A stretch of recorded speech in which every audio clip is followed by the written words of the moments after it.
कृष्ण।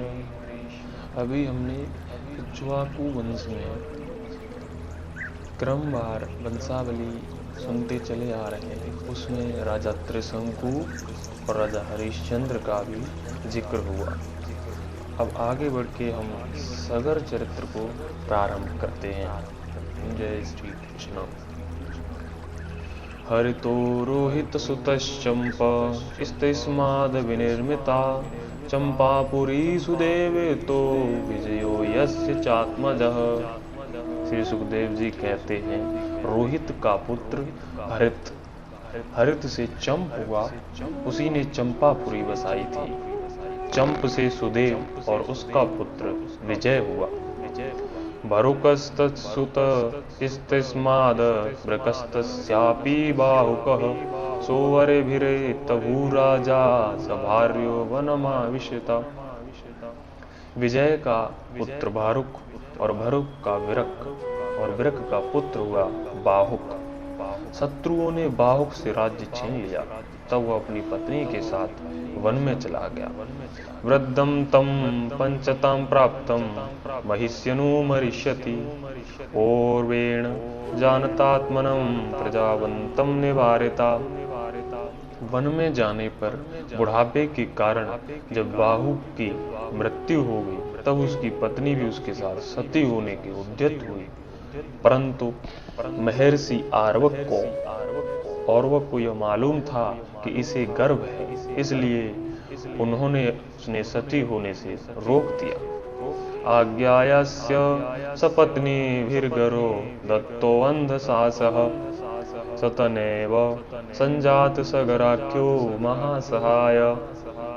जब उसकी सौतों का यह बात मालूम हुई तो उन्होंने उसे भोजन के साथ विष दे दिया।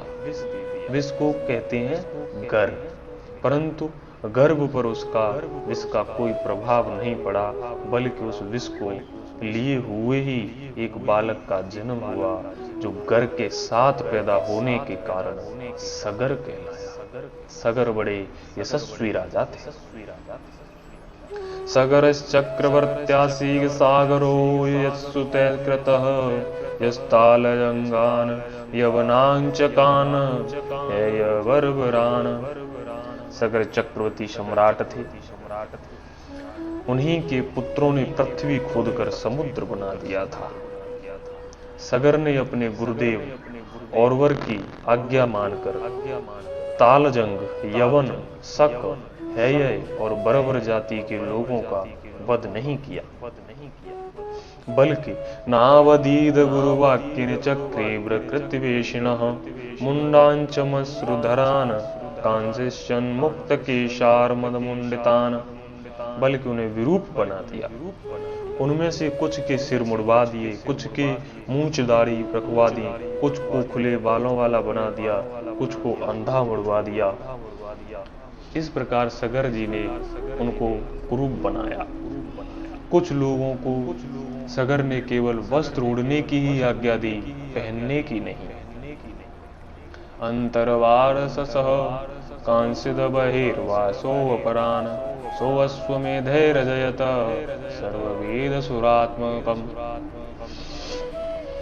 आवर्वे पदष्टयोगेन हरिमात्मानामीश्वरं तस्योत्र सृष्टं पशुं यज्ञे जहाराश्वं पुरंदरम। और कुछ को केवल लंगोटी पहनने को ही कहा, ओढ़ने को नहीं। इसके बाद राजा सगर ने औरव ऋषि के उपदेशानुसार अश्वमेध यज्ञ द्वारा संपूर्ण वेद एवं देवता में आत्मस्वरूप सर्वशक्तिमान भगवान की आराधना की। उसके यज्ञ में जो घोड़ा छोड़ा गया था, उसे इंद्र ने चुरा लिया। सुमत्यास्तनया दृप्ताः पितुरादेश कारिणः अयं निवेशमाणस्ते समन्तान्य खननमयम्। उस समय महारानी समुति के गर्भ से उत्पन्न सगर के पुत्रों ने अपने पिता की आज्ञा अनुसार घोड़े के लिए सारी पृथ्वी छान डाली।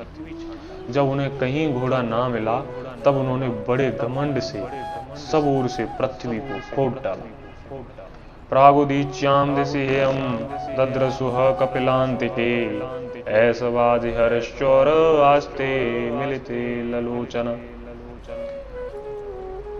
हन्यताम हन्यताम पापयित षष्ठ सहस्त्रिणः उदायुधा अभिरुरन्मिषे निमेष तदा मुनिः। खोदते खोदते उन्हें पूर्व और उत्तर के कोने पर कपिल मुनि के पास अपना घोड़ा दिखाई दिया। घोड़े को देखकर वे 60,000 राजकुमार शस्त्र उठाकर यह कहते हुए उनकी ओर दौड़ पड़े कि यही हमारे घोड़े को चुराने वाले चोर हैं। देखो तो सही, इसने इस समय कैसे आंखें मूंदी। यह पापी है, इसको मार डालो, मार डालो। उसी समय कपिल मुनि ने अपनी पलकें खोली। स्वशरीराग्निना तावन महेंद्र चेतसः महदव्यत्क्रमता भस्मसाद भवन क्षणात। इंद्र ने राजकुमारों की बुद्धि हर ली थी। इसी से उन्होंने कपिल मुनि जैसे महापुरुष का तिरस्कार किया।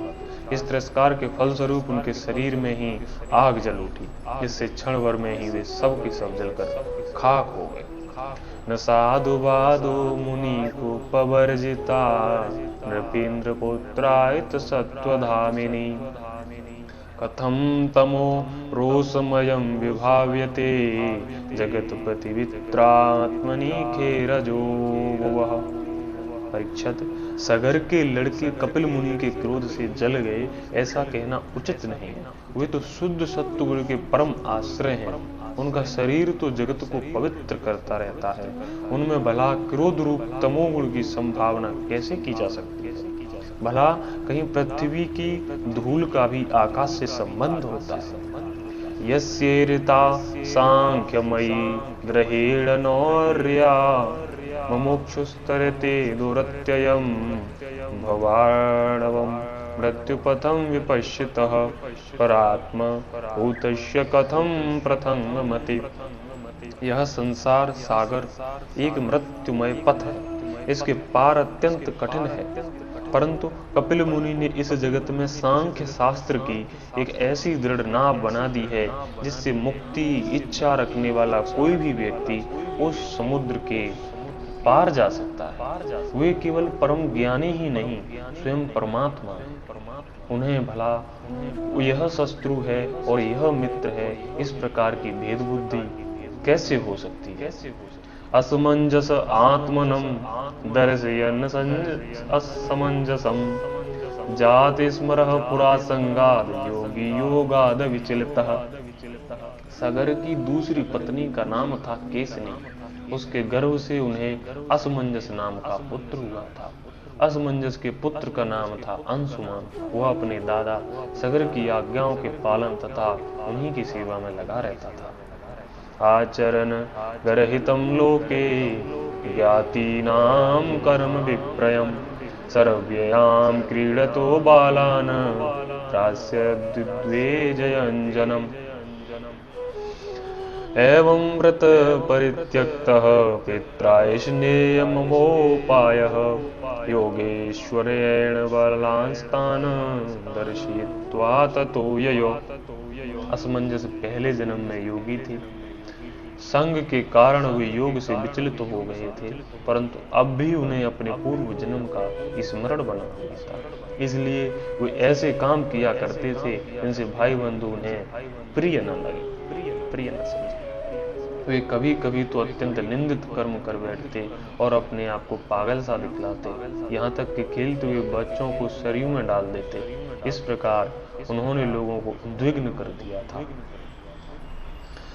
अयोध्यावासिनः सर्वे बालकान् पुनरागतान् दृष्ट्वा विशिस्मरे राजा चाप्यन्वतप्यत।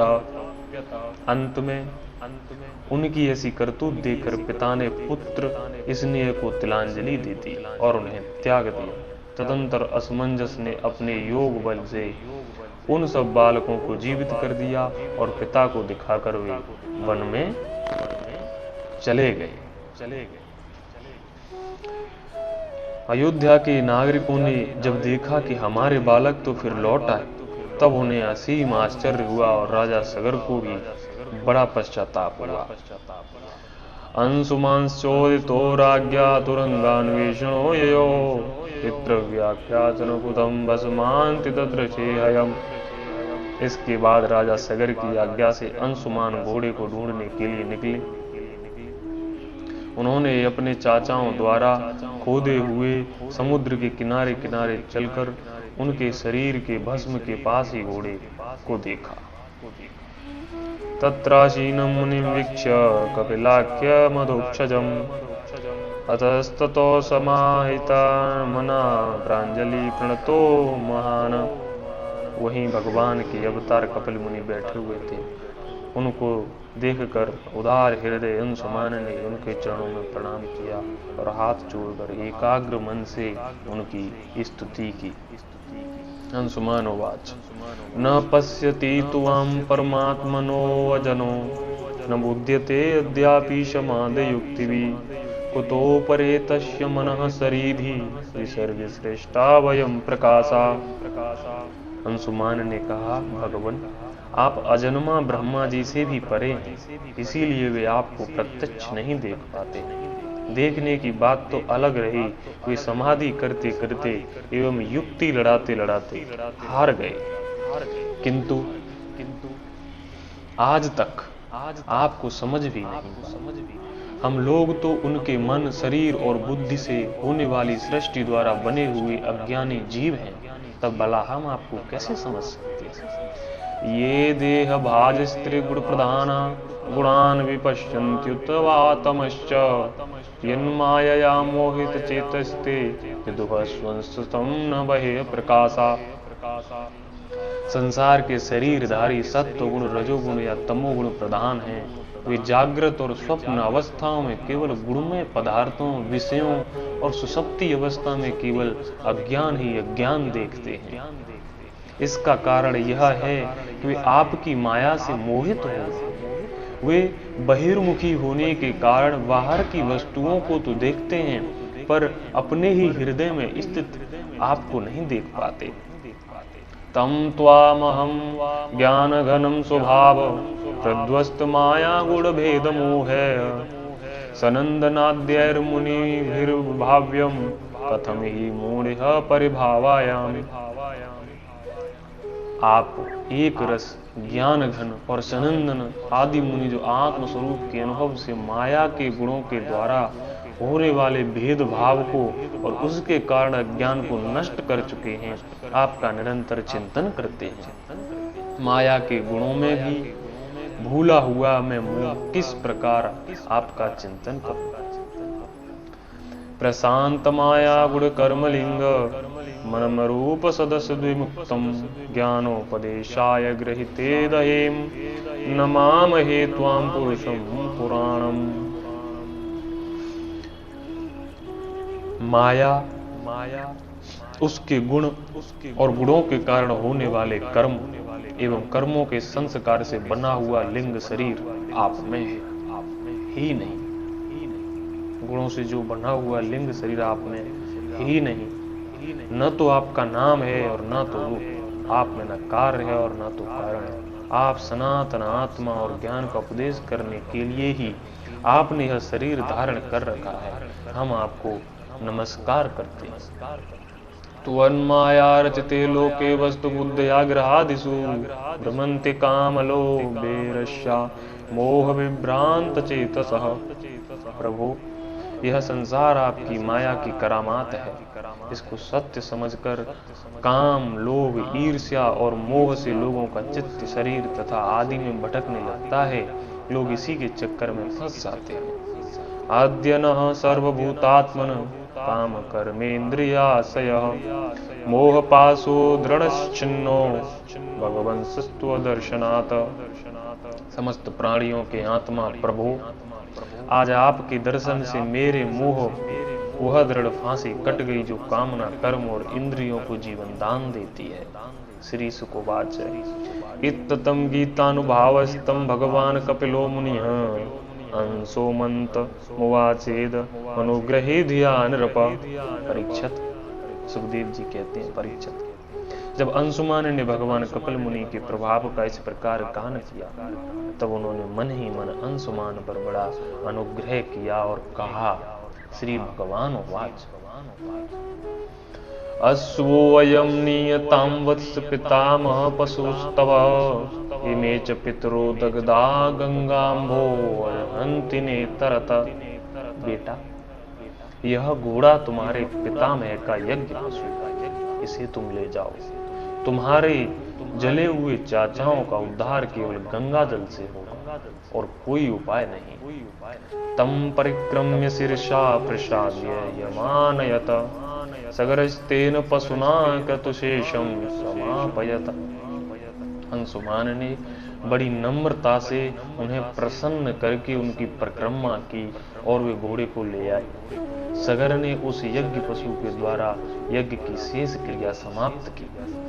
राज्यमंसुमती न्यस्य निःस्पृशो मुक्त बंधन और वो पदिष्ट मार्गेण लेवे गतिमनोत्तमाम। तब राजा सगर ने अंशुमान को राज्य का भार सौंप दिया और वे स्वयं विषयों से निःस्पृश और बंधन मुक्त हो गए। उन्होंने महर्षि औरव के बतलाए हुए मार्ग से परम पद की प्राप्ति की। इति श्रीमद्भागवते महापुराणे पारमहंस्यां संहितायां नवमे स्कंदे सगरोपाख्याने अष्टमो अध्यायः। जय श्री कृष्ण। इस प्रकार सगर जी के जो 60,000 पुत्र थे, जो इस तरह जलकर भस्म हो गए थे, उन्हीं के उद्धार के लिए गंगा जी का आगमन हुआ। इसके लिए अब यहाँ से अंशुमान, भागीरथ जो भी हैं आगे आने वाले राजा, वो उनके लिए तपस्या करेंगे किसी भी प्रकार गंगा जी नीचे आए। जय श्री कृष्ण। अभी हम आरती प्रारंभ करते हैं। जय श्री कृष्ण। आरती अति पावन पुराण के धर्म भक्ति विज्ञान खान की महापुराण भागवत निर्मल सुखमुख विगलित निगम कल्प फल परमानंद सुधार समय कल लीलारति रस रस निधान की कलिमल मथनि त्रिताप निवारिणी जन्म मृत्युमय भव भय हारिणी सेवत सतत सकल सुख कारिणी सुमोह सदि हरि चरित गान की विषय विलास विमोह विनाशिनी विमल विराग विवेक विकाशिनी भगवत तत्वरेश्य प्रकाशिनी परम ज्योति परमात्म ज्ञान की परमहंस मुनि मन उल्लासिनी रसिक हृदय रस रास विलासिनी भुक्ति मुक्ति रति प्रेम सुदासिनी कथा अकिंचन प्रिय सुजान की आरती अति पावन पुराण की धर्म भक्ति विज्ञान खान की। जय श्री कृष्ण। जय श्री कृष्ण। ओम नमो भगवते वासुदेवाय।